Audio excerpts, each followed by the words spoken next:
Hi guys! Papunta ako sa Bagtas. Itutur ko kayo kung saan kami laging nagme-merienda. Namamasyal ng anak ko pagkatapos niyang matulog after sa school.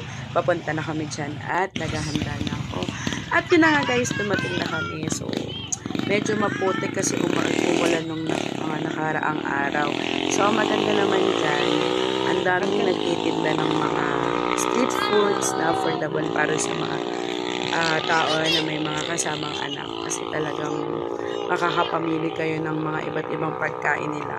So, madami talagang pumupunta dyan guys. Kasi nga, sobrang hangin, presko, at yan na nga, yung mga price at yung mga tinitinda yung lagi namin gustong kainin ng anak ko. At yan yung anak ko, gusto niya siya laging magbabayad. So, kinukuha niya sa akin yung pera. So,